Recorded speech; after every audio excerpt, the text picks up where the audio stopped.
Now let's add some texture to the wood pieces.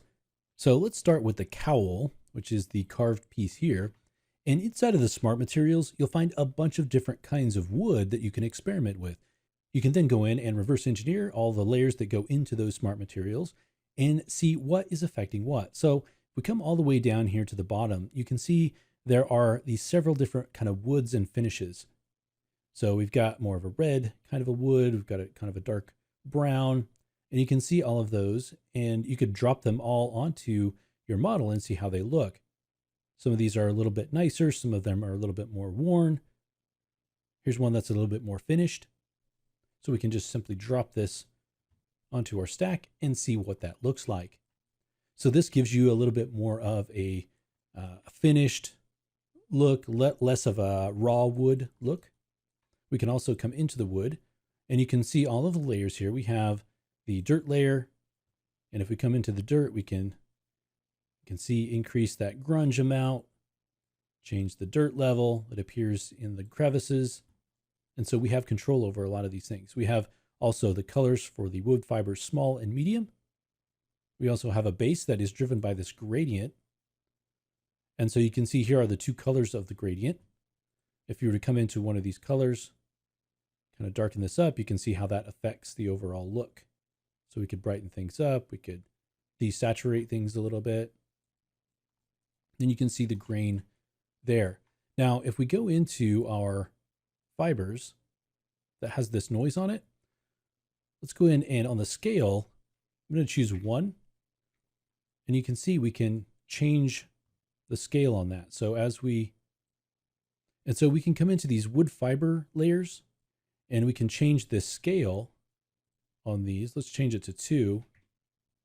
Let's also drop a couple of other ones on here and see what those look like. So let's say we want more of a raw kind of wood look.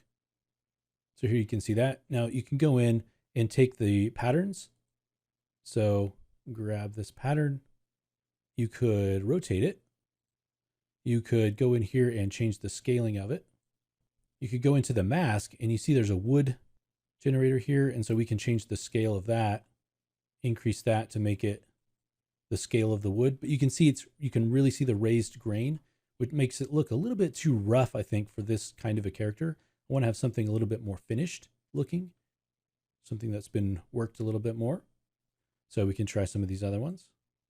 This one again is a little bit more of a raw wood kind of effect.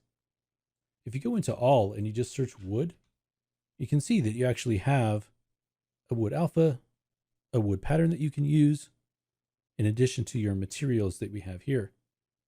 I really like this one, so I'm going to stick with that, but I'm going to desaturate it a little bit. So let's come in and I'm going to grab this color and I'm just going to bring this saturation down a little bit on both of these. And then into the gradient, I'm going to do the same thing. So I'm just going to take the saturation down a bit. And then let's go to the other color, decrease that a little bit. So we get something like that.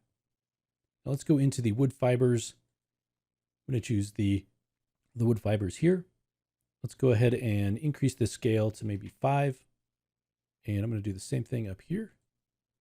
Kind of helps with the scaling a little bit. And then we can play with the dirt still. You can see where it's giving us the darkness in here. We could also add, as we've done before, we could add a curvature map to the top of this. So I'll just grab a fill layer, and in the color, I'll go ahead and get the curvature for this. That's going to be this one. I'll go ahead and multiply it over, decrease that amount, and let's actually turn off the height, roughness, everything but the color. So that kind of darkens the crevices up a little bit. Okay, so once you pick the wood that you like, you can save that back out as a smart material, or if you haven't done too much to it, you could also just reuse the one that you have here. But I'm going to go ahead and save this out. And so let's call this wood edited. We'll go ahead and create smart material. And then let's come down to the wood and we'll add this wood edited to that. I'll go ahead and add a fill layer. And in the fill layer, we'll add our curvature like so. On this one, we'll do an overlay. I'm just going to take this down just a little bit so we can see the nice edges that we've got there. Now, if you remember, we also have the pieces here, and those are on actually the padding. And so that's these two pieces. And so I'm just going to go to my materials or smart materials, and I'm going to just grab one of these leather materials and add it. Okay. And then all we have to do is mask it off. So we'll create a black mask. Go ahead and fill the UV shell with white, and that'll be this one and this one. So now you should be able to see that on both sides. All right, so once you've got the wood created like you want, you can see all the pieces that we have there made out of wood.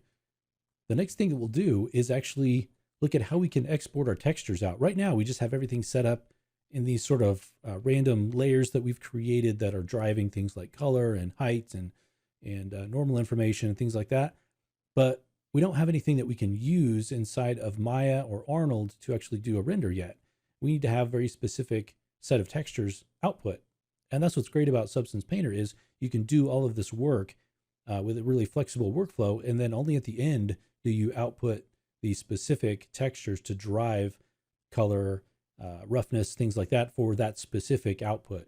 Arnold, in this case, could be a real-time engine though, or it could be another renderer, things like that. So we're going to go ahead and look at how we can output textures for Arnold in the next lesson.